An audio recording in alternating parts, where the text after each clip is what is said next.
Bueno, buenos días. Para estudiar a los grupos, así como para estudiar cualquier estructura algebraica, necesitamos estudiar la noción de homomorfismo. Siempre tengan en cuenta lo que vieron en geometría analítica cuando estudiábamos espacios vectoriales, trabajábamos con transformaciones lineales, es decir, aplicaciones entre dos espacios vectoriales que respetan las operaciones. En ese caso era una suma de vectores y un producto por escalares. Bueno, acá consideremos dos grupos, G y G', y tomo una función de G en G'. G es, como siempre, el dominio de la función. Bueno, F se dice un homomorfismo si respeta las operaciones. Es decir, si yo opero dos elementos cualesquiera en G y le aplico la F, es lo mismo que aplicar la F y operar en G'. Habitualmente, teóricamente, se utiliza la notación multiplicativa y es el mismo puntito, pero este puntito es la operación en G y este otro puntito es la operación en G'. Al conjunto de todos ellos lo notamos OM de G en G'. Si yo tomo un homomorfismo de grupos y ese homomorfismo de grupo es inyectivo, decimos que F es un monomorfismo. Si un homomorfismo es una función epiyectiva e inyectiva, decimos que F es un isomorfismo. Bien, notamos, en ese caso, como siempre, con este simbolito, y eso se lee que G es isomorfo a G', ¿no? Lo que va a significar es que G se comporta como grupo de la misma manera que G'. Si G es igual a G' y yo tengo un homomorfismo de G en G, decimos que F es un endomorfismo. Y si un endomorfismo es un isomorfismo, decimos que F es un automorfismo. Al conjunto de todos ellos lo notamos aut de G. Bien. Si F de G en G' es un homomorfismo, le podemos asociar dos conjuntos importantes a la F, igual que para las transformaciones lineales. Dos conjuntos muy importantes asociados al homomorfismo va a ser el núcleo de F. Recuerde que para transformaciones lineales el núcleo eran los vectores que se transformaban en el vector nulo. Bueno, aquí van a ser los elementos del grupo que se transforman en el neutro de G'. Esto es lo que se llama el núcleo de F. Y el otro conjunto es F de G, que es ni más ni menos que la imagen de F. Aquí en la definición de la imagen no interviene la operación grupal, como ven. Es la misma definición que teníamos para conjuntos. Bueno, lo que se prueba es que el núcleo es un subgrupo de G y la imagen es un subgrupo de G'. Bueno, ¿cómo?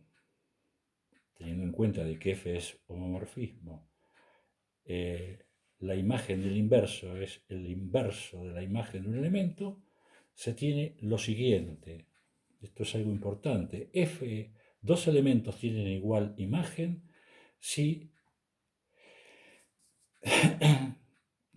haciendo la cuentita, f de a por f de b a la menos 1 me da e'.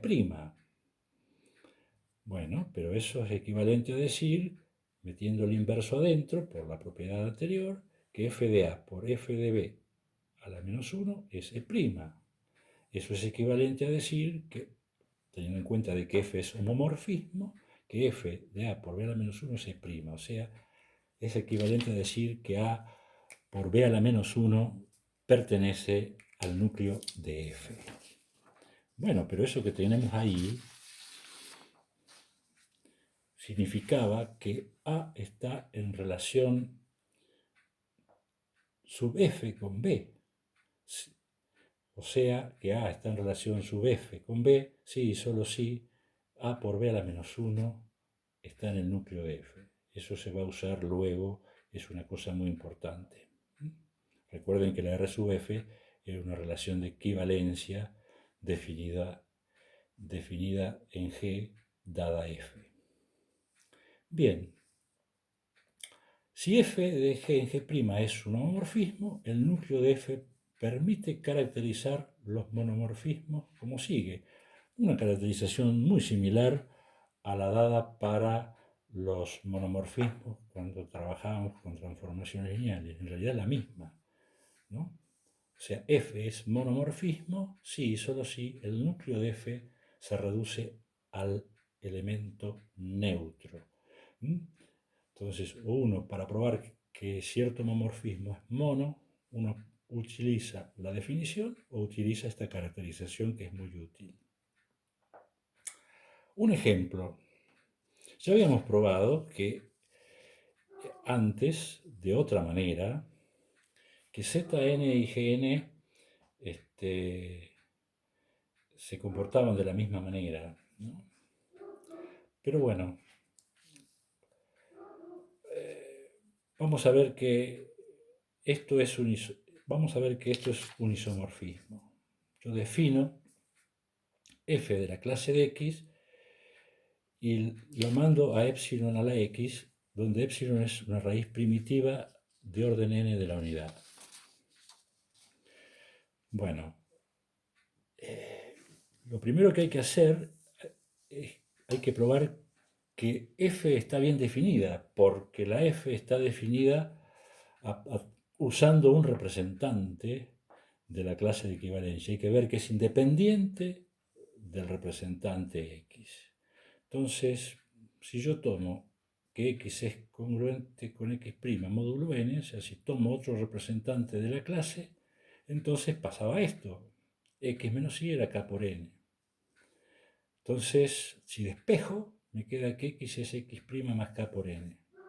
Cuando calculo f de la clase de x, eso es epsilon a la x por definición, es epsilon elevado a la x' más k por n, y entonces, si uso propiedades de potencia, esto me queda igual a epsilon a la x', que es f de x' raya. Es decir, que la imagen no depende del representante. Bien, ahora, f es homomorfismo. Entonces, ahora la operación en Zn es la suma. Entonces, calculo f de clase de x más clase de x'.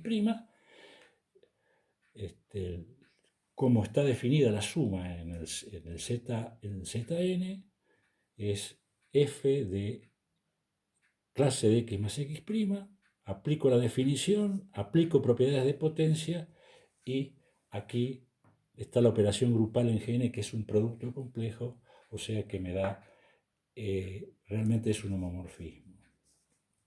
F es inyectiva.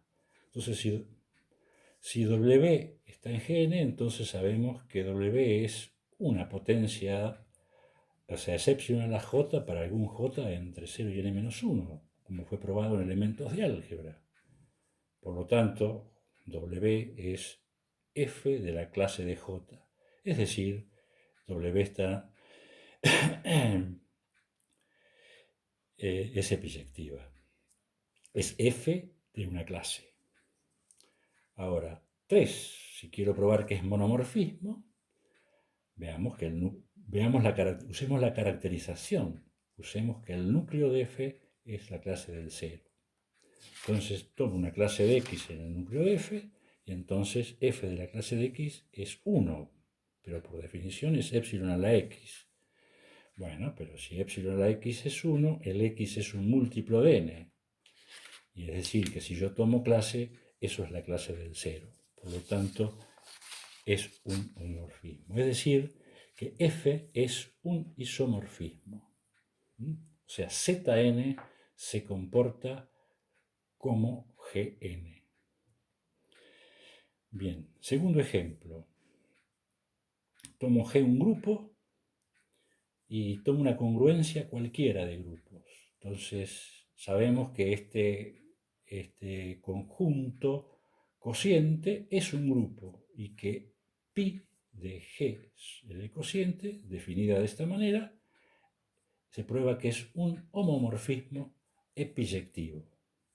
Ahora, el núcleo son aquellos elementos de G tal que la clase de A es la clase D. Es decir, el núcleo de ese homomorfismo canónico que se llama, son todos los elementos que están relacionados con E. Es decir, es la clase del neutro. Eso no hay que olvidarse nunca. Y este es un resultado muy importante. Bueno, con esto basta por esta semanita.